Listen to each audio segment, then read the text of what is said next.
Hello दोस्तों, आप सभी का स्वागत है एस्ट्रो गुरु चैनल पर। एक बार फिर से मैं आपके लिए लेकर आया हूं टैरो विद कृष्ण में आज एक नया सेशन। और आज के लिए जो टॉपिक मैंने चूज किया है ये अपने आप में बड़ा यूनिक है और मुझे लगता है कि किसी भी टैरो रीडर ने यूट्यूब पर अभी तक इस टॉपिक को कवर बिल्कुल भी नहीं किया है।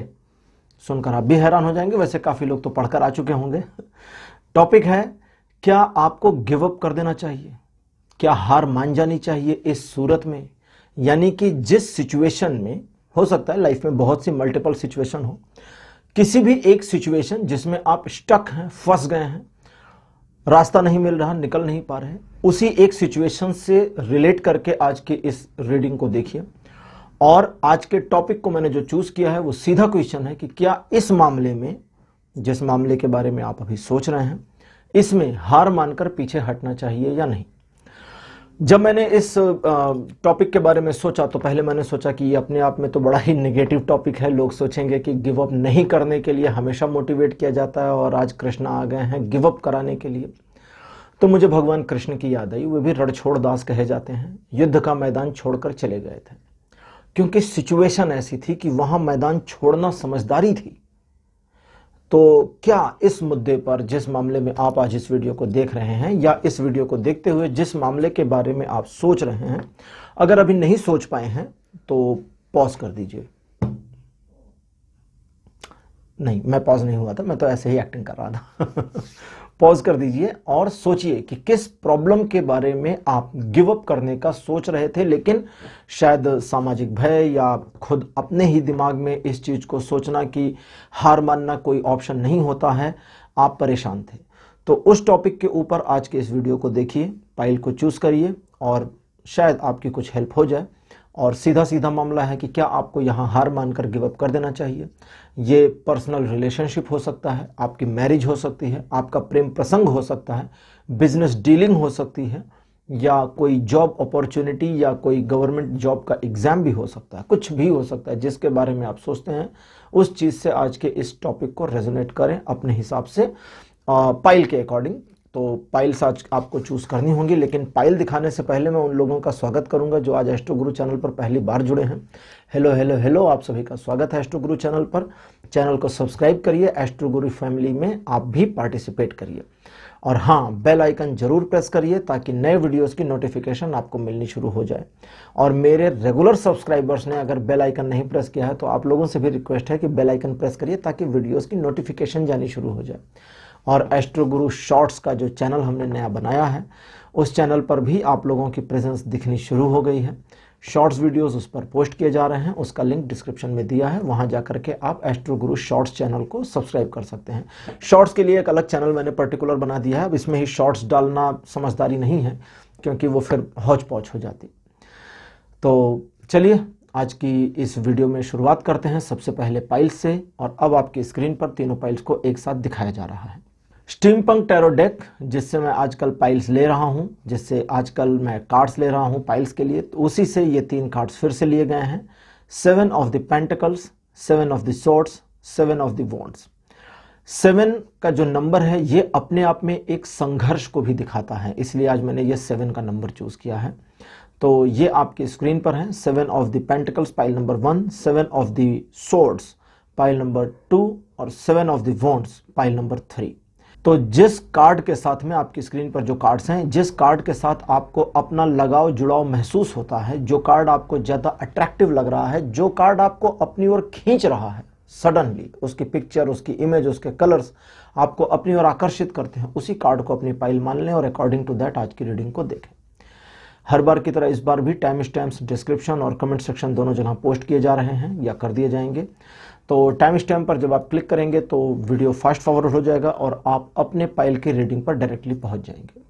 शुरू करने से पहले एक बार आप सभी को याद करा दूं कि I am a professional tarot reader, मैं एक प्रोफेशनल टैरो रीडर हूं। तो आपकी स्क्रीन पर ये जो नंबर आ रहा है, आप इस पर कॉन्टैक्ट कर सकते हैं अगर मुझसे पर्सनल रीडिंग चाहिए तो। और मैं यहाँ अनाउंस कर दूं कि अभी मैंने कोई कॉल सेंटर सेटअप नहीं किया है, तो फ़ोन इस पर ना करें, इस नंबर पर कोई भी कॉल ना करें, सिर्फ व्हाट्सएप पर मैसेज लिखें। मेरी टीम व्हाट्सएप पर ही आपके साथ इंटरेक्ट होगी, व्हाट्सएप पर ही सारी इन्फॉर्मेशन प्रोवाइड करा देगी। बुकिंग कैसे करनी है, क्या करना है आपको, सारी इन्फॉर्मेशन, और आपकी बुकिंग के अकॉर्डिंग मैं आपसे कॉन्टैक्ट करूँगा। तो चलिए आज के वीडियो को शुरू करते हैं और मिलते हैं आपकी पाइल में।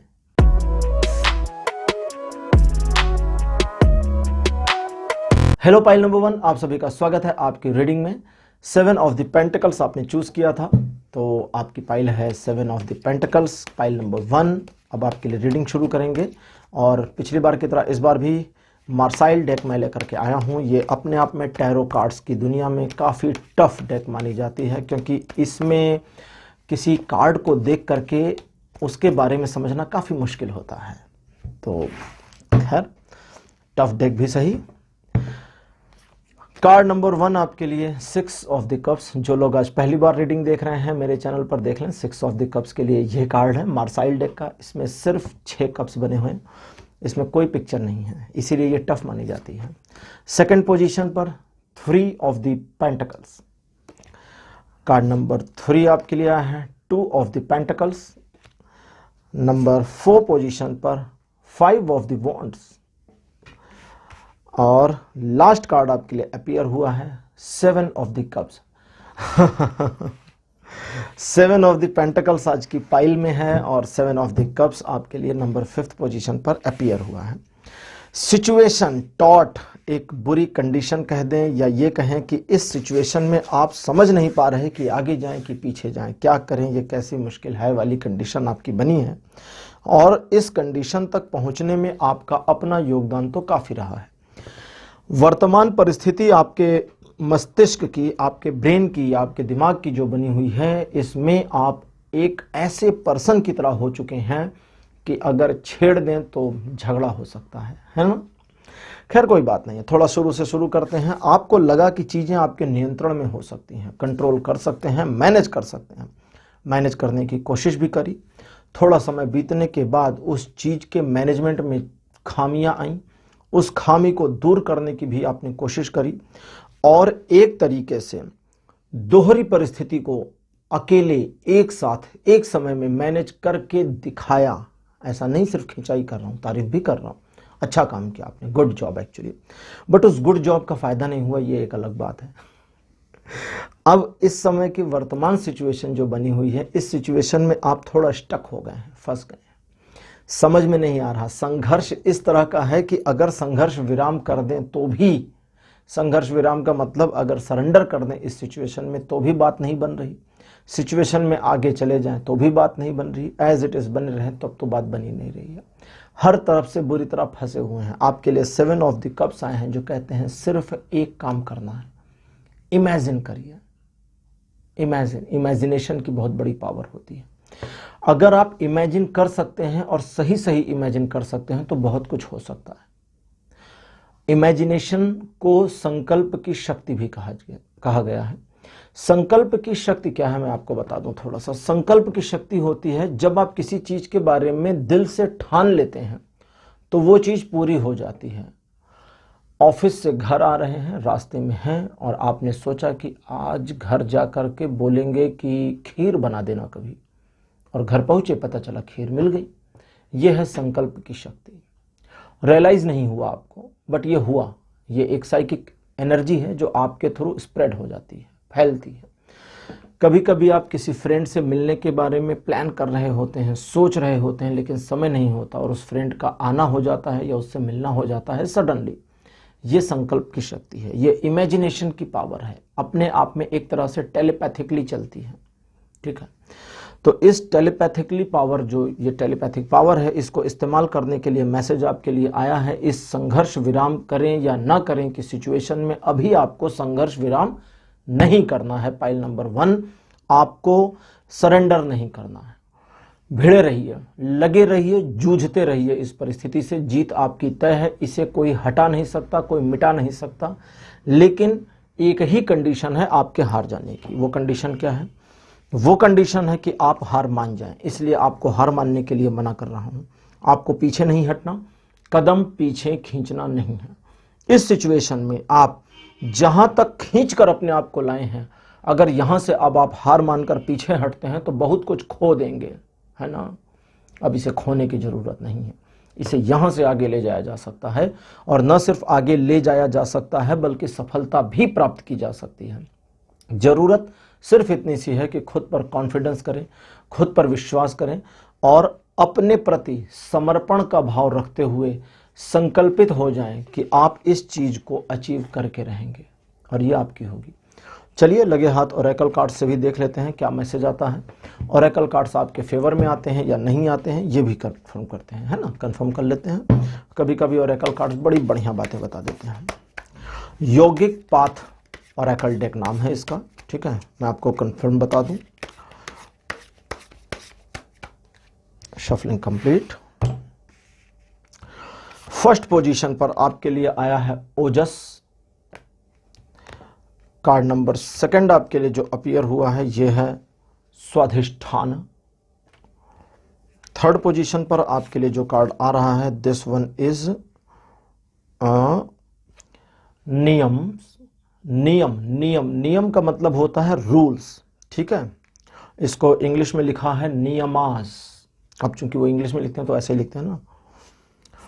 नंबर 4 आपके लिए सीता, बहुत बढ़िया। और नंबर 5 आपके लिए काली। देखिए आप, मतलब मैं क्या कहूँ, मैं शायद रीडिंग बंद कर दूं, अब इसको क्लोज कर दूं, क्योंकि मुझे तो कुछ कहना ही नहीं पड़ा। आखिरी के 2 कार्ड्स ने तो बता दिया ना मामला क्या है। चलिए शुरुआत करते हैं। ओजस, स्वाधिष्ठान और नियम। नियम का कार्ड कहता है कि रूटीन को कंटिन्यू रखना है। अगर आप अपने उस रूटीन के ऊपर कंटिन्यू रहते हैं और डिसिप्लिन वे में काम करते हैं तभी सफलता मिल सकती है, ये उसका सीधा मतलब है। लेकिन ओजस और स्वाधिष्ठान का कार्ड कहता है कि अपने अंदर के स्वाभिमान के साथ साथ अपनी गरिमा को भी ऊपर उठाएं। गरिमा क्या होती है? गरिमा होती है ग्रेसियसनेस, ठीक है, इंग्लिश में ग्रेसियसनेस को गरिमा कहेंगे।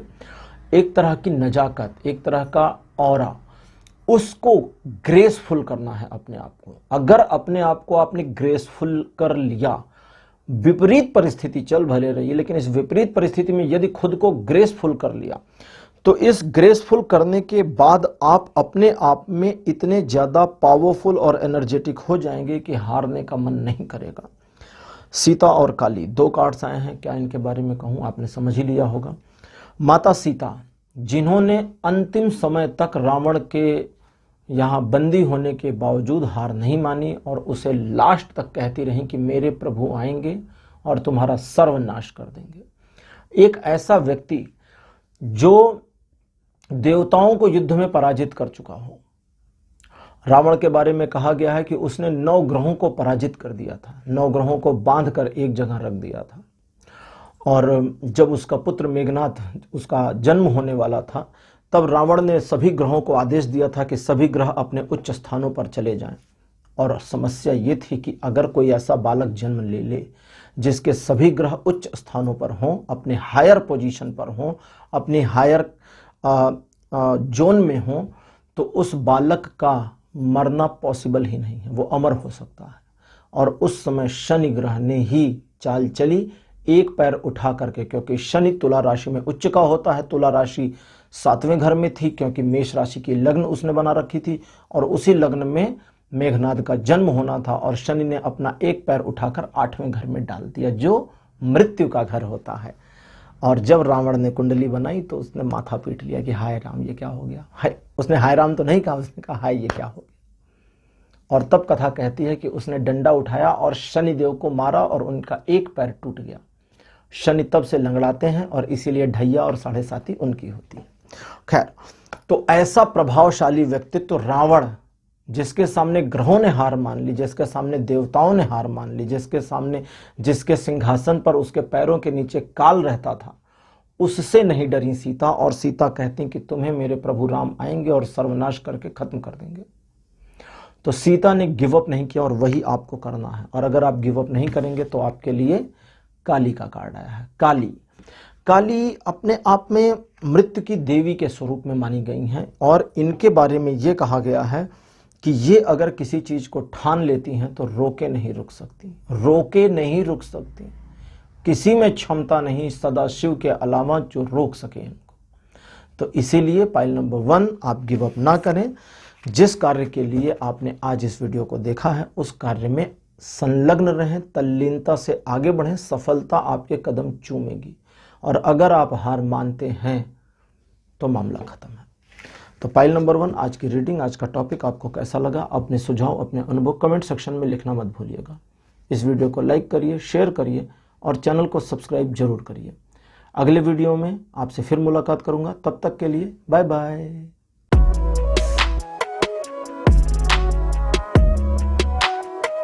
हेलो पाइल नंबर 2, आप सभी का स्वागत है आपकी रीडिंग में। 7 ऑफ द स्वॉर्ड्स कार्ड आपने चूज किया था, आपकी पाइल नंबर 2 है। और चलिए अब आपके लिए रीडिंग करते हैं और देखते हैं कि आज आपके लिए टैरो क्या लेकर के आए हैं। क्या इस परिस्थिति में, जिस टॉपिक के विषय में आपने मूड बना लिया है इस वीडियो को देखने का, क्या उस सिचुएशन को, उस विषय पर आपको हार मान जानी चाहिए या नहीं? यूनिक टॉपिक है, मुझे बढ़िया लगा और मुझे लगा काफ़ी लोगों की हेल्प हो जाएगी। कई लोग समस्याओं से निकल भी सकते हैं, कई लोग और ज़्यादा मोटिवेट भी हो सकते हैं, तो दोनों हो सकता है। कार्ड नंबर 1 आपके लिए जजमेंट। सेकंड पोजीशन आपके लिए अपीयर हुई है 8 of the cups. Third position पर आपके लिए night of the swords. Card number 4 आपके लिए आया है 8 ऑफ द स्वॉर्ड्स। जी हाँ, ये 8 ऑफ द स्वॉर्ड्स हैं, इसीलिए इस टैरो डेक को डिफिकल्ट माना जाता है। अब 8 ऑफ द स्वॉर्ड्स अगर आपने राइडर वाइट में देखा हो तो इसमें देखिए कितना फर्क है। खैर, अब लास्ट कार्ड आपके लिए अपीयर हुआ है पैक ऑफ द पेंटिकल्स। इनको कभी कभी मर्साइल डेक में कॉइन्स भी लिखा जाता है। तो 5 कार्ड्स आपके लिए अपीयर हो चुके हैं।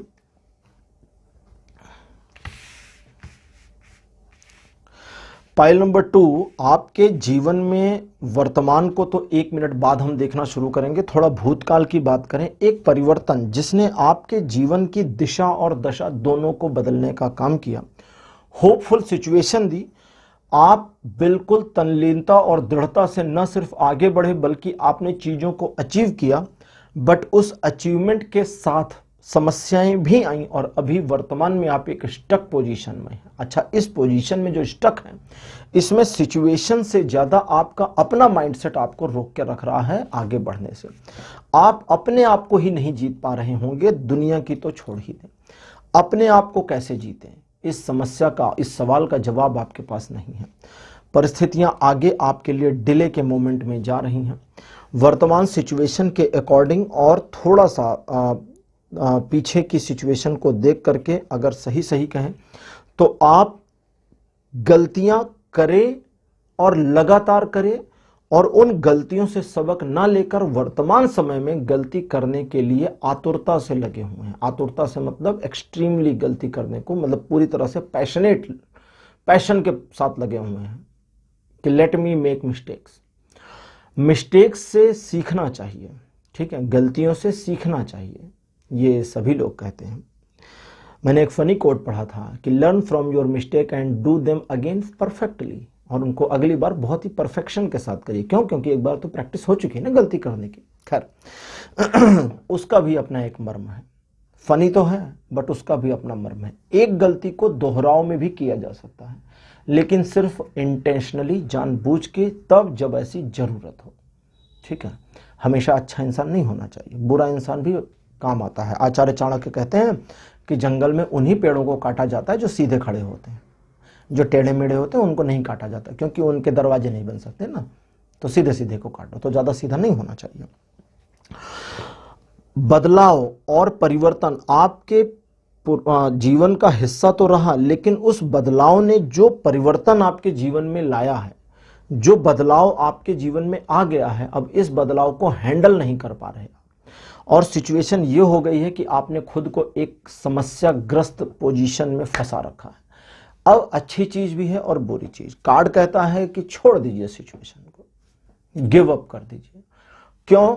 क्योंकि अगर आप गिव अप नहीं करते और इस बंधन, इस सिचुएशन से अगर निकल भी जाते हैं तो भी आपका काम नहीं होगा। चीजें डिले मोमेंट में चली जाएंगी, टल जाएंगी लंबे समय के लिए।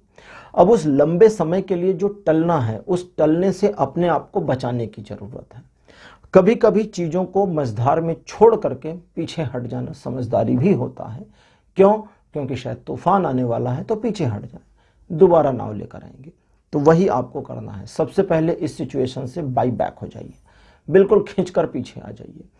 अगर पीछे आ जाते हैं यहाँ एक और सिचुएशन आ रही है, वो भी बताता हूँ। अगर पीछे आ सकते हैं और आ जाते हैं तो वहाँ से फिर शुरुआत करना पॉसिबल होगा।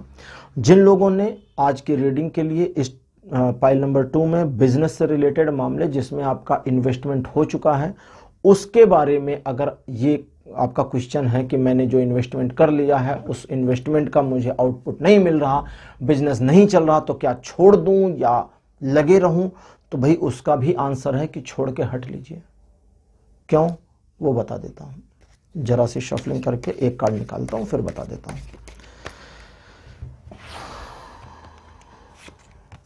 ठीक है, कंडीशन ये है कि अगर आप इस पोजीशन पर जहां आपका बिजनेस, अच्छा ध्यान से सुनिए, पहले बता दूं कि ये जो लाइन बोलने जा रहा हूं ये सिर्फ उनके लिए है जो लोग बिजनेस में लगे, इन्वॉल्व हुए, इन्वेस्टमेंट किया और अभी घाटा उठा रहे हैं, प्रॉफिट नहीं ले रहे हैं, सीधा घाटा हो रहा है और फ्यूचर में भी उनको घाटा ही दिख रहा है।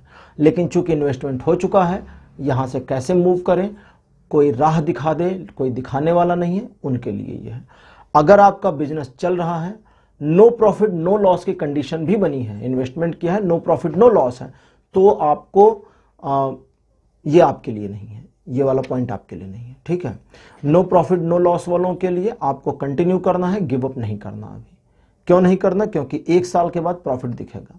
लेकिन वे लोग जो लॉस मेकिंग कर रहे हैं, नया बिजनेस शुरू किया, उस बिजनेस ने परिवर्तन दिखाया, परिवर्तन के बाद आपने अपने बिजनेस में बहुत सारा समय, एफर्ट, टाइम, एनर्जी सब कुछ लगा दिया, सब कुछ लगाने के बावजूद बिजनेस चल नहीं रहा, ऐसी तैसी हो रखी और घाटा अलग हो रहा है, उनके लिए सीधा मैसेज है, भैया यहीं से गिव अप करिए और हट लीजिए।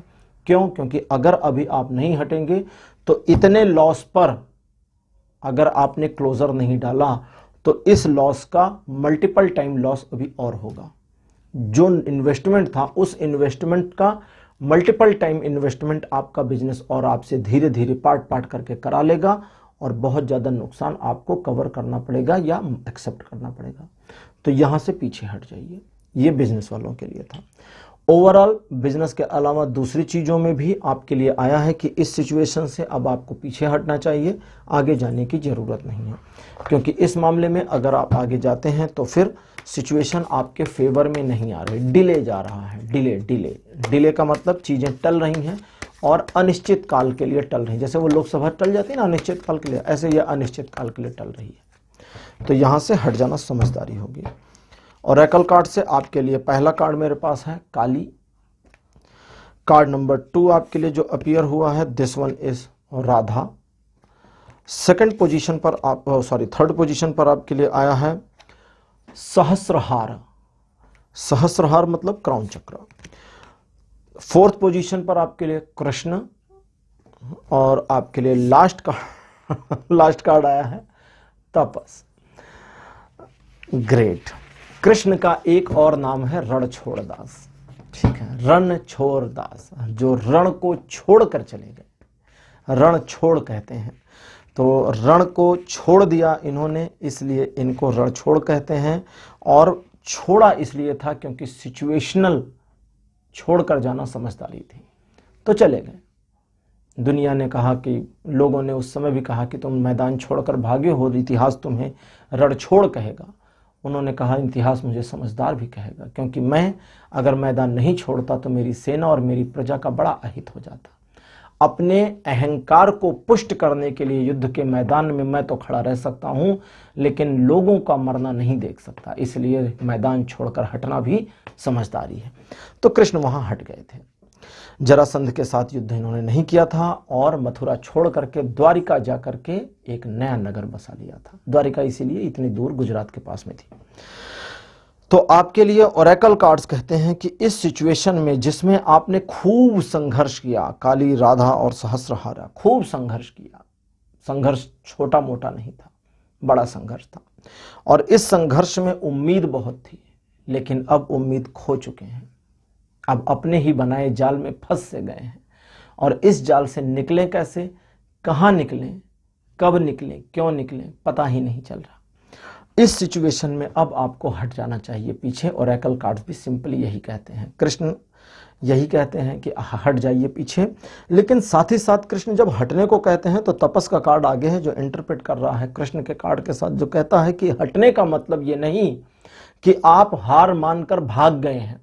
हटने का मतलब इस सिचुएशन को इस पोजीशन पर छोड़ करके पीछे हट लीजिए, और पीछे हट करके तब करिए। तब का मतलब विचार करिए कि गलती क्या थी, कहाँ थी, किस बारीकी को हम भूल गए, किस चीज को हमने साधा नहीं, उसे ध्यान करेंगे, समझ में आ जाएगी। इस पोजीशन पर रह करके आप उस बारीकी को कैच नहीं कर सकते। क्यों?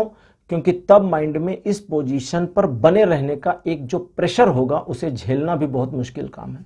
तो हट जाइए पीछे, और पीछे हट करके गिव अप कर दीजिए, इस सिचुएशन से बाहर निकलिए और अपने आप को एक नया मौका देने के लिए तैयार कर लीजिए। तो पाइल नंबर 2 आपके लिए आज की रीडिंग यहीं तक। आज का टॉपिक, आज का विषय आपको कैसा लगा?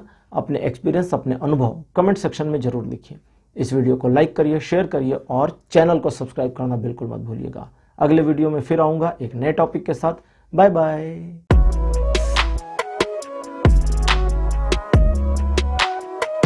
हेलो पाइल नंबर 3, आप सभी का स्वागत है आपकी रीडिंग में। आपने 7 ऑफ द वॉन्ड्स को चूज किया था एज अ पाइल, और आपके लिए अब मैं रीडिंग शुरू कर रहा हूं क्योंकि आपकी पाइल नंबर 3 है।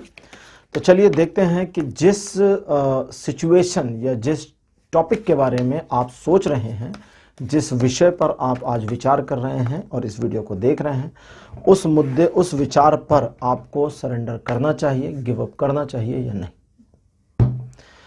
कार्ड नंबर 1 आपके लिए द हायरोफेंट। सेकंड कार्ड आपके लिए अपीयर हुआ है king of pentacles. Card number 3 आपके लिए एस ऑफ द वॉन्ड्स।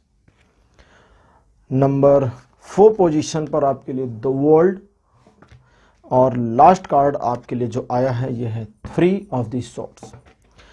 गजब की बात है, आप एक ऐसी सिचुएशन में हैं जहां पर गिव अप करने की सोचना भी बात, मतलब गिव अप करना, सोचना भी एक तरह से, इस बात को सोचना भी, थिंकिंग में भी लाना मूर्खता जैसा लगता है कि अरे इस पोजीशन पर कैसे आकर हार मान सकते हैं। इतना सब कुछ किया, इतना सब कुछ मैनेज किया, इतना बेहतरीन तरीके से अपनी एनर्जी को यूटिलाइज किया और यूज किया और बिल्कुल जीवन को परिवर्तित करके रख दिया।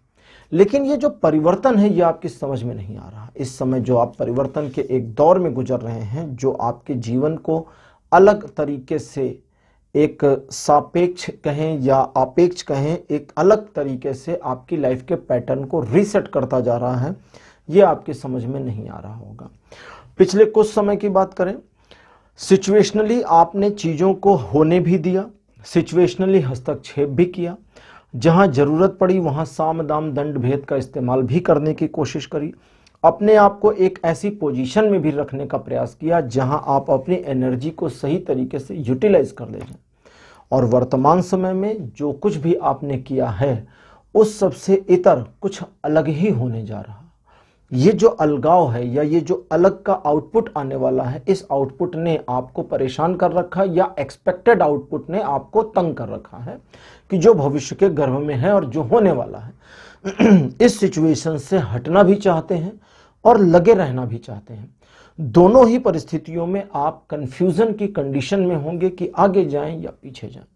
और इस परिस्थिति में सिंपली आपके लिए क्या आया है, अगर सिचुएशन दो पक्षीय है, 2 वेज में है, तब तो आपको गिव अप नहीं करना है। लेकिन अगर ट्रायंगुलर सिचुएशन बन गई है, जी हाँ, ट्रायंगल का मतलब कई लोग यहां पर तुरंत इसको सीधे सीधे लिंक करेंगे कि भैया थर्ड पार्टी सिचुएशन बन गई है, तो ये वो भी है, थर्ड पार्टी नहीं है, लेकिन आपके रिलेशनशिप में एक ऐसी सिचुएशन बन गई जहां ट्रायंगल बन गया है। आप हैं, आपका पार्टनर है और उसकी फैमिली है या आपकी फैमिली है, ये एक ट्रायंगल बन गया है। आपके रिलेशनशिप में आपकी वजह से ही कोई ट्रायंगल बन गया है, रिलेशनशिप को हटाते हैं।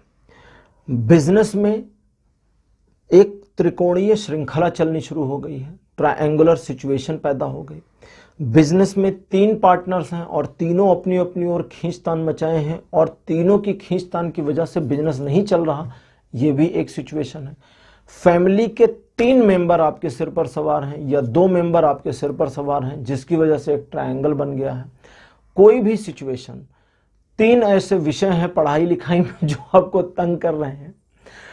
अगर मामला ट्रायंगल में आता है, ट्रायंगुलर सिचुएशन में चला जाता है, आपने एक बार लोन लिया, दूसरी बार लोन लिया और तीसरी बार लोन लिया और फिर भी बिजनेस नहीं रन करा, तो भी ट्रायंगल बन गया। ठीक है, किसी भी तरह के ट्रायंगुलर सिचुएशन में है तो गिव अप कर देना है। लेकिन अगर 2 एंगल्स में है, सिर्फ द्विपक्षीय मामला चल रहा है, आप हैं और वो है, कोई भी चीज है, तो आपको यहां गिव अप नहीं करना, अपने आप को बिल्कुल प्रिपेयर रखना है, जीत आपकी होगी। लेकिन अगर ट्रायंगुलर सिचुएशन में है तो भैया आपको हारने से भी कोई नहीं रोक सकता, ये भी जान लीजिए, पीछे हटना होगा। ओरेकल कार्ड्स आपके लिए क्या मैसेज लाए हैं ये देखते हैं। फर्स्ट कार्ड आपके लिए कृष्ण, कार्ड नंबर 2 अपीयर हुआ है आपके लिए प्रत्याहार, कार्ड नंबर 3 आपके लिए आया है कफ। कफ का मतलब होता है कफ, जो खांसी करते हैं उसको कफ बोलते हैं, उस तरह का नहीं, ये हमारी बॉडी की एक अलग कंडीशन होती है जब हम कफ की कंडीशन में आ जाते हैं। और चौथा कार्ड आपके लिए आया है राजस, आपके लिए कार्ड नंबर 5 अपीयर हो रहा है मेरे पास, यह है हनुमान। तो ओरेकल कार्ड से आपके लिए 5 कार्ड्स मेरे पास अपीयर हो चुके हैं, इनको आगे कर लेते हैं। तो अब ओरेकल कार्ड आपके लिए मैसेज ये लाए हैं। सबसे पहला तो कृष्ण का मैसेज आपके लिए, मतलब कृष्ण का कार्ड जो है ये मैसेज आपको जो दे रहा है, इनका सीधा सीधा मैसेज ये है कि अगर सिचुएशन आपकी पकड़ और पहुंच से थोड़ी भी बाहर हो रही है और आपको लगता है कि इस सिचुएशन में आप अपनी पकड़ को नहीं बना सकते हैं, तो पीछे हटने में कोई बुराई नहीं है, बिल्कुल समझदारी है और पीछे हट जाना चाहिए। लेकिन साथ ही साथ प्रत्याहार का कार्ड है और कफ का कार्ड है। जिन सिचुएशंस में आपकी एक डिग्निटी वाला मामला है, जिन सिचुएशन में आप सामने वाले पर्सन के साथ डायरेक्ट डीलिंग में आ गए हैं, वो रिलेशनशिप हो या बिजनेस हो, मोस्टली 2 ही चीजें होती हैं, या फैमिली मैटर्स में भी आप हैं और सामने कोई और है, अदरवाइज कोई नहीं। उन सिचुएशंस में आपको पीछे हटना नहीं है, लेकिन ग्रेसफुल रहना है। ऐसा नहीं है कि आपको अपनी ग्रेस को खो देना है। अपनी सेल्फ रिस्पेक्ट अलग चीज है, सेल्फ रिस्पेक्ट में तो रहना ही चाहिए, ग्रेस बिल्कुल अलग चीज है। ग्रेस होता है एक तरह का गर्व, एक तरह का ऐसा अहंकार जो पॉजिटिव होता है। जी हाँ, अहंकार के पॉजिटिव स्वरूप को ग्रेस कहते हैं या गर्व कहते हैं। उसे बरकरार रखना है और अपनी जो कमियां हैं उसे बिल्कुल भी शो आउट नहीं करना है, अपनी कमी को जाहिर नहीं करना। लेकिन हनुमान का कार्ड यहां आया है जो कहते हैं कि अगर तुम ठान लोगे तो वो चीज हो भी सकती है, लेकिन कभी कभी लौट आना भी बहुत समझदारी का काम होता है, क्योंकि लौट आने में जो समझदारी है वो आपको महान भी बना सकती है, किसी और के सामने आपकी इमेज को बड़ा भी कर सकती है। हनुमान जी के जीवन का एक संदर्भ लेते हैं। जब वे माता सीता को अशोक वाटिका में खोज लिए थे रावण के यहाँ, तो हनुमान जी के अंदर तो इतनी शक्ति थी कि वे माता सीता को साथ ले आते और उन्होंने ऑफर दिया था कि माता आप मेरे कंधों पर बैठें और मैं आपको उड़ा कर ले चलता हूं यहां से, चलिए प्रभु के पास, मैं जानता हूं वे कहां हैं। सीता के पास अपॉर्चुनिटी थी कि वे चली जाती, रावण कुछ नहीं कर सकता था, क्या कर देता, हनुमान जी लेके उड़ जाते। लेकिन अगर सीता चली जाती, देखिए हनुमान जी ने वहां पर जो कहा बिल्कुल सही कहा, गलत नहीं था। हनुमान जी की दृष्टि में बिल्कुल सही था कि मैं तो इनकी खोज करने हूं, मुझे मिल गई है तो मुझे तो इनको लेते जाना चाहिए, प्रभु इतना परेशान है, सब सही हो जाएगा। लेकिन सीता ने वहां पर यह सोचा कि यदि मैं इनके साथ चली जाती हूं तो यह मामला यहीं खत्म होगा, फिर इस आतताई, इस दुष्ट, इस रावण का अंत कैसे होगा, तो मुझे यहीं रहना होगा, मुझे अभी कंप्रोमाइज करना होगा। और वहां सीता जी ने यह डिसीजन लिया कि वे रुकेंगी और उनके डिसीजन का सम्मान किया हनुमान जी ने, आदर किया हनुमान जी ने, और हनुमान जी उनको बिना लिए वापस चले आए। सिर्फ सीता ने कंप्रोमाइज नहीं किया, सिर्फ हनुमान जी ने उनके आदर का सम्मान ही नहीं किया, भगवान राम ने भी इस चीज को समझा और हनुमान को कुछ भी नहीं कहा कि तुम लेकर क्यों नहीं चले आए। कह सकते थे लेकिन नहीं, क्योंकि राम भी जानते थे, भगवान राम भी जानते थे कि उन्हें ही जाना होगा अपनी पत्नी को लिवा लाने के लिए। मीन्स जिस सिचुएशन में, जिस मोमेंट में जो चीज जरूरी है वही चीज करनी चाहिए, वो चीज नहीं करनी चाहिए जिसकी अभी जरूरत नहीं।